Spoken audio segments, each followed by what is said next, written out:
porque o ministro do Supremo Tribunal Federal, Gilmar Mendes, mandou soltar 85 presas que cumprem pena em regime semiaberto no Distrito Federal. O objetivo é acomodar as manifestantes detidas em virtude dos protestos na Praça dos Três Poderes no domingo 8. Mendes atendeu a um pedido da Defensoria Pública do DF, que argumentou haver superlotação na cadeia. As detentas liberadas passarão a usar tornozeleira eletrônica pelos próximos 90 dias. Depois desse período, a medida será reavaliada. Segundo o juiz do STF, as 85 presas já têm o direito de deixar a cadeia durante o dia e retornar para pernoitar. O ministro Gilmar Mendes atendeu a um pedido, então, da Defensoria Pública do DF.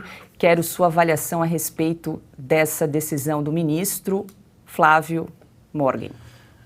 É difícil fazer uma avaliação assim em paz, né, de um ministro do STF sem ter medo de fazer qualquer comentário. Primeira coisa que eu quero dizer é que eu acho o Gilmar Mendes um grande gênio, uma das pessoas mais inteligentes do Brasil, não falo isso com nenhuma ironia. Eu tenho minhas discordâncias do Gilmar Mendes, mas isso não significa que eu não percebo quanto que ele entende do direito. Ele é da escola alemã do direito, mas eu acho que há um fator que deve acender as nossas anteninhas de vinil aqui, sabe? Aquele bibibi acionando a presença de perigo, que é o seguinte: todo esse garantismo para presas que já estão no semiaberto, eu não sei se outros países do mundo têm esse conceito, né, de semiaberto. O Brasil tem até o conceito de prisão em aberto, eu não entendo exatamente, né? É uma prisão que você não está na prisão.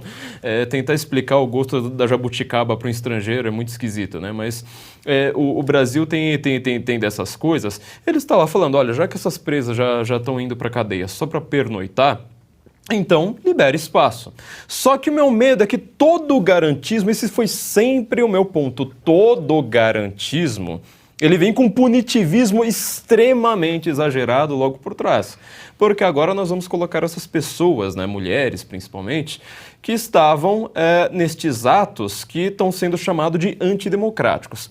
Nós falamos sobre a narrativa, nós falamos sobre a letra da lei aqui agora. Há um fator que une as duas coisas, a meu ver, que é a metáfora. Ou seja, existe o crime de terrorismo. Terrorismo é quando você aterroriza a população. Veja o que foi o 11 de setembro. Ou seja, você pode estar em qualquer lugar, de repente você tem o risco de morrer. Olha o que foi o Estado Islâmico com aqueles atos, principalmente na Europa, também nos Estados Unidos, que aterrorizavam todo mundo. Ou seja, você pode estar num café, numa praça, por exemplo, tomando um café, de repente aparece um trator, uma moto, um carro e atropela 100 pessoas, matam 100 pessoas ali numa tarde, num país completamente pacífico. Isso é terrorismo. Agora, você associar por metáfora, falar, olha, se essas pessoas aproveitam um domingo de segurança fraca, relaxada, para fazer um vandalismo como a esquerda sempre fez, sem nunca ter sido chamado de extremista, golpista, antidemocrática, fascista, nada disso, agora essas pessoas elas vão ser chamadas por analogia, por metáfora também de terroristas. Você imagina se a gente começar a trabalhar o direito na base da metáfora? Ou seja, pegar, sei lá, um político ali e falar assim, olha, essa pessoa está atentando contra o Estado Democrático de Direito, ou, sei lá, um juiz, uma autoridade burocrática, essa pessoa está atentando contra o Estado Democrático de Direito, ela está em guerra contra a população e agora, como no caso da Constituição brasileira, em caso de guerra tem o dispositivo da pena de morte. Você reparou o tamanho do perigo do que a gente está falando? Com toda a naturalidade, ou seja, as pessoas estão falando isso o tempo todo, com toda a naturalidade. Isso é um perigo muito grande. Eu quero até comentar que eu escrevi um livro de 560 páginas para criticar manifestações que são baseadas nesta massa que toma prédios públicos, que comete vandalismo. Inclusive, eu comento exatamente desses prédios em 2013, né? Ministério da Justiça, Itamaraty, por que estavam cercando o Congresso e falando, isso é um perigo. Mesmo quando eu concordo com a pauta, isso é um perigo muito grande. Então, não venha querer dizer que nós estamos defendendo. Eu coloquei na revista Oeste, né, ontem, o artigo Vandalismo é tão condenável quanto autoritarismo e campo de concentração. É exatamente este meu medo. Eu tenho muito menos medo de uma meia dúzia de tias do Zap e de, infelizmente, né, muitos vândalos que estavam ali, gente que tem uma... Você vê que tem uma índole ali que não bate exatamente com manifestações que passaram meses completamente pacíficas. Eu tenho muito menos medo disso do que do autoritarismo que vem em resposta. E aí, Ana, eu fico curiosa para saber os crimes que essas detentas aí que estão sendo soltas cometeram, né, para abrir espaço para as manifestantes. Você não fica curiosa como eu vou explicar isso aqui nos Estados Unidos, não? Pois é, que complicado, né? Eu não sei o que falar hoje, né? Vou explicar o quê? Não, eles vão liberar alguns lugares na prisão, na cadeia, para que as tias do Zap fiquem presas sem o processo legal. Não, mas elas foram condenadas, então, pelos... Não, ainda não foram condenadas, não foram julgadas, não tiveram ampla defesa, muitos advogados sem acesso ao inquérito, sem acesso às próprias pessoas. Então é complicado, né, explicar isso tudo.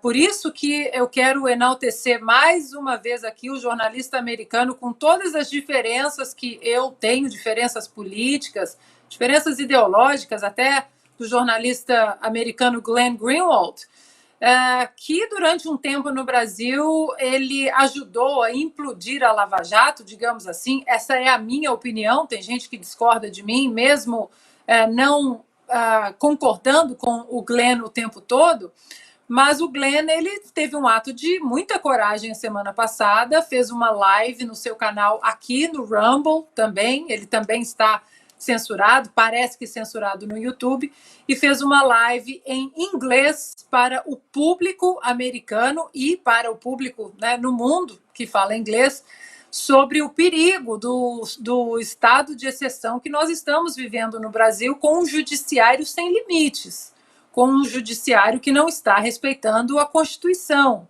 né? Ele até fala do Nicolas e de outras pessoas, outros parlamentares que tiveram as redes sociais derrubadas, fala que discorda deles veementemente nas políticas, nas ideias, enfim, mas que ele está com certo receio desse Estado totalitário.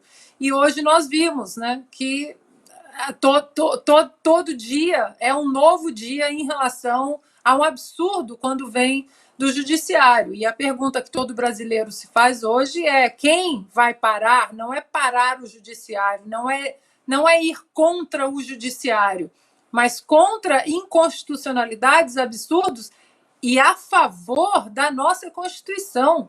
Esse é que é o ponto máximo. Ninguém está contra, mas a favor da nossa Constituição, que foi totalmente vilipendiada, desmembrada, estuprada, rasgada, assassinada, e agora os pedacinhos estão sendo enterrados aos poucos.